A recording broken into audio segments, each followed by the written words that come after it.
അസ്സലാമു അലൈക്കും വറഹ്മത്തുള്ളാഹി വബറകാതുഹു. ഇന്ന് ഞാൻ നിങ്ങൾക്ക് പറഞ്ഞു തരാൻ വേണ്ടി പോകുന്നത് എനിക്ക് കിട്ടിയ പുതിയ ഒരു അറിവാണ്. കഫക്കെട്ടിൻ്റെ അടിവേര് പിഴുതെറിയാൻ ഉപ്പ് കൊണ്ടുള്ള ഖുർആനിക ഒറ്റമൂലിയാണ് ഇന്ന് ഞാൻ നിങ്ങൾക്ക് വേണ്ടി പരിചയപ്പെടുത്തുന്നത്. എത്ര പഴകിയ കഫക്കെട്ടാണെങ്കിലും നിങ്ങൾക്ക് ഇതുകൊണ്ട് ശിഫ കിട്ടുന്നതാണ്. ഒരുപാട് പേരുടെ അനുഭവം വെച്ചാണ് ഇത് ഞാൻ നിങ്ങൾക്ക് ഷെയർ ചെയ്യുന്നത്. ഇൻഷാ അല്ലാ, വീഡിയോ മുഴുവനായിട്ടും ശ്രദ്ധിച്ചു കേട്ടതിനു ശേഷം നിങ്ങൾ അതുപോലെ ചെയ്യുക. ഇൻഷാ അല്ലാ, നമുക്ക് വീഡിയോയിലേക്ക് കടക്കാം.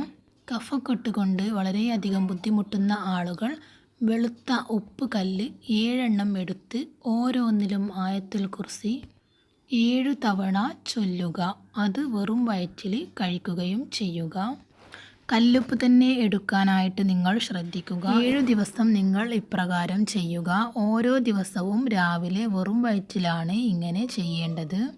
ഒന്നുകൂടെ പറയാം. വെറും വയറ്റിൽ ഓരോ കല്ലുപ്പ് വീതം എടുത്തിട്ട് 7 പ്രാവശ്യം ആയത്തുൽ കുർസി ഓതി അതിന്മേൽക്ക് ഇഷ്ഫി എന്ന് ചൊല്ലിയിട്ട് മന്ത്രിച്ചതിനു ശേഷം വെറും വയറ്റിൽ നിങ്ങൾ കഴിക്കുകയാണ് ചെയ്യേണ്ടത്. ഇപ്രകാരം നിങ്ങൾ 7 ദിവസമാണ് ചെയ്യേണ്ടത്. 7 കല്ലുപ്പാണ് ഇതിനായിട്ട് നമുക്ക് ആവശ്യമായിട്ട് വരുന്നത്. ഇൻഷാ അല്ലാ, നിങ്ങൾക്ക് കഫക്കെട്ടിന് നല്ല ഒരു ശമനം ഇതുകൊണ്ട് ഉണ്ടായി കിട്ടുന്നതാണ്. ഖുർആൻ മരുന്നാണ്, ശമനമാണ്. നമ്മുടെ എല്ലാ രോഗങ്ങൾക്കുമുള്ള ശമനം തന്നെയാണ് ഖുർആൻ.